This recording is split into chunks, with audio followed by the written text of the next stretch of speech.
Morning. Welcome to the plot. I've not been down for a couple of days. I've done a lot of work, but I've not had a chance to do any filming. I'll take you around in a minute. The tomatoes are doing really well. My radishes are up, my lettuce are up, my carrots are up. The pea shoots are fantastic. What I've got here is some calendulas. Now, I companion planted last year some calendula, but also it's great when you harvest the flower. I made some hand scrub. So I bought some calendula oil with the flower petals and then put them in rock salt. It's great hand scrub and it's soothing as well, so it's really nice. So it's like an alternative to Swarthega, but it's lovely. But I've got loads of these at the moment. They've overwintered and they've naturalised. But if you noticed, because if you look here, yeah, I'll show you this one. Can you see, look, can you see there, those little orange, they're cabbage white, and we don't really want those. So if you do see those on a brassica, just wipe them with the back of your hand. Yeah, the cabbage whites, they've started to lay already. What I'm going to do is just pop these up. I'm going to put 2 in a pot, just 2 in a pot. The compost is not too bad, it's quite moist, so I'm going to put 2 in a pot, hold them by the stem, make a divot, you know, get your hand into the pot like that, make sure the root system goes in, push down, and then just go back round with the compost, firm them down, and make sure that these get a good water. It's lovely on there today.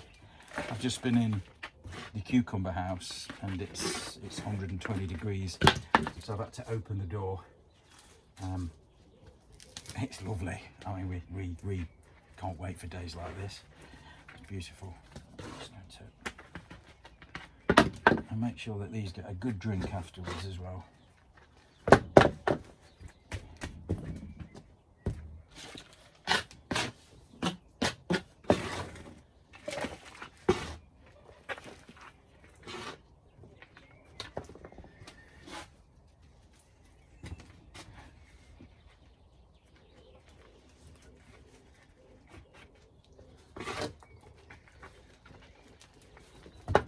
Try and keep them in the centre of the pot. Bit of a tap. Don't put too much compost in, because when you water it, it'll just overflow. And this is a mixture of peat-free compost and mushroom. I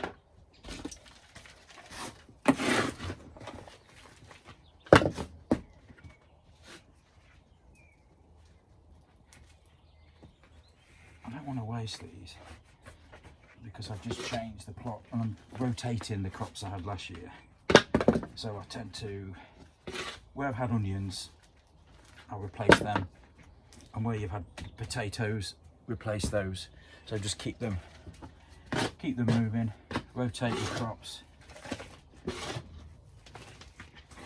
I had leeks next to these last year, beetroot, but also potatoes and onions. So I've moved the onions into a different bed. It just gives the chance, the soil, to breathe as such. And like with potatoes, stops you getting club root. It works. It's all trial and error. I mean, my background's not edible crops. Seems to be you get to the age of 50, you watch your dad and your granddad on their allotment and in their garden, and then you think, oh, you get to the age of 50 and you think, oh, I might have a go at that. And I did. I can't get enough of it. I love it. I love it.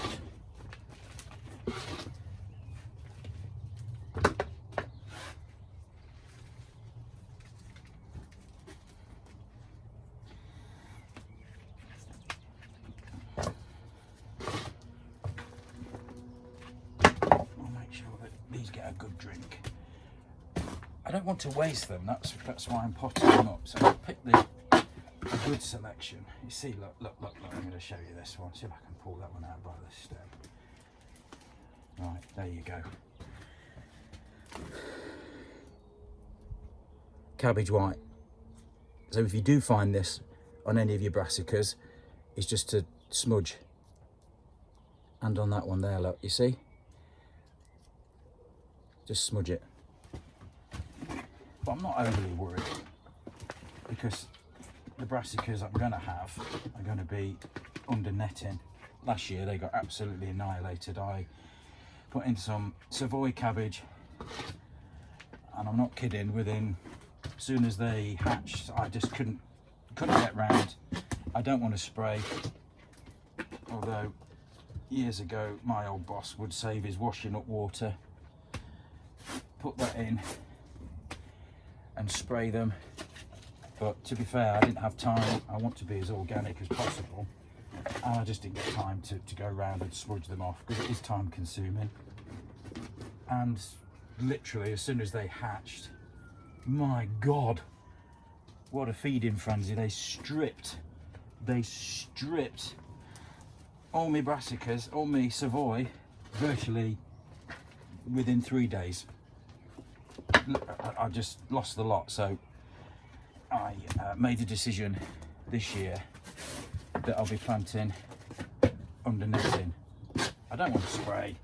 If I could do it as naturally as possible, then I would do. But I'll also find crops that are resilient to pest and disease. But to be fair, I just didn't have time. Really didn't have time.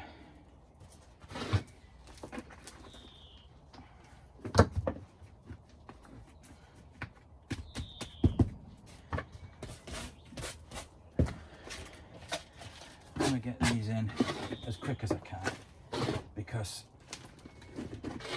the roots are exposed. It's really warm. The roots are exposed. And do those in twos. Just hold. I think finesse goes out the window.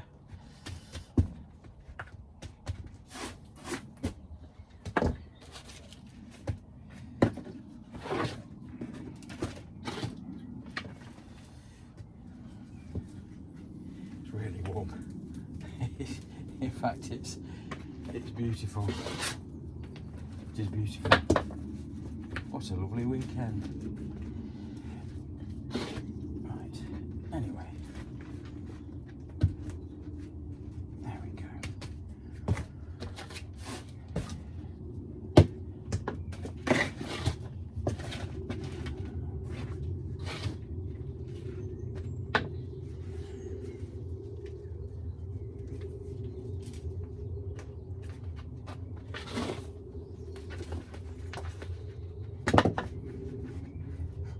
Smell them. The foliage smells lovely. And that hand scrub, make some, grow some calendula. Pull the petals off when they come into flower. Mix it with calendula oil and rock salt. And it's great hand scrub. It's almost a natural alternative to Swarfiga.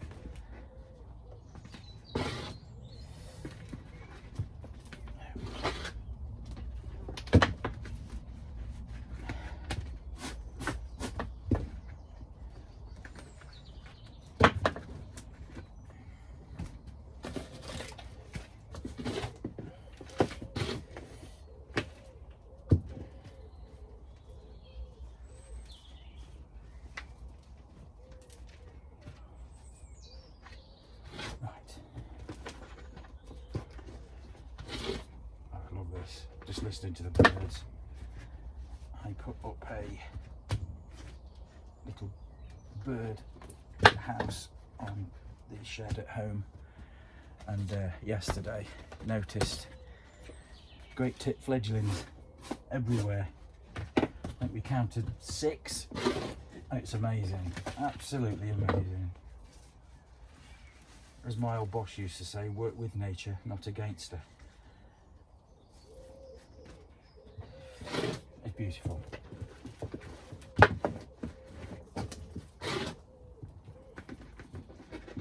I was at local authority. I've been working at a couple of local authorities because I have to train people in the safe use of machinery. So strimmers, mowers, tractors, ride-on mowers, your horticultural ground care equipment, parks, gardens, open spaces. And I went to 2 councils. I will name them. One is South Derbyshire District Council. And they were getting ready for the Green Flag Award.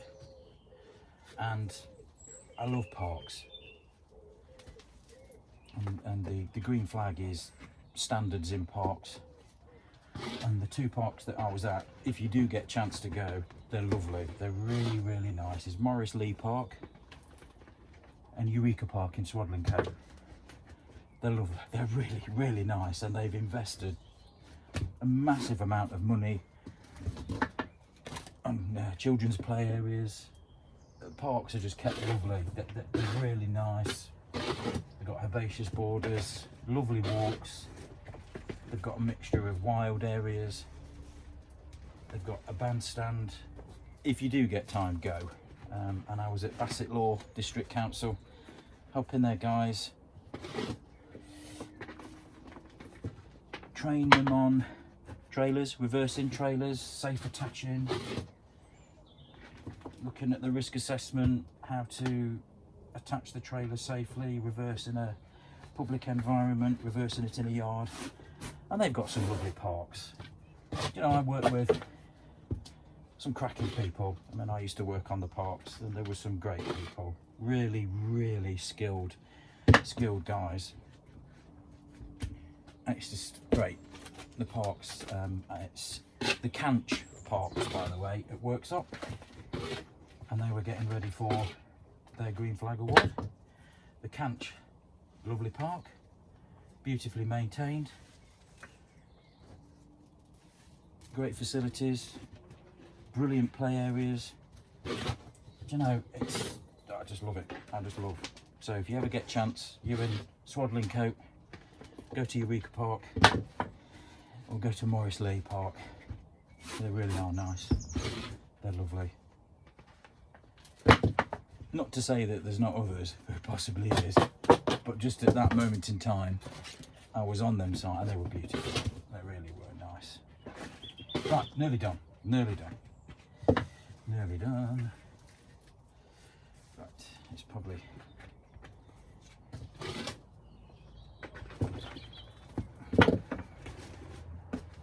That saves them. That keeps it going. That keeps that going. Beautiful.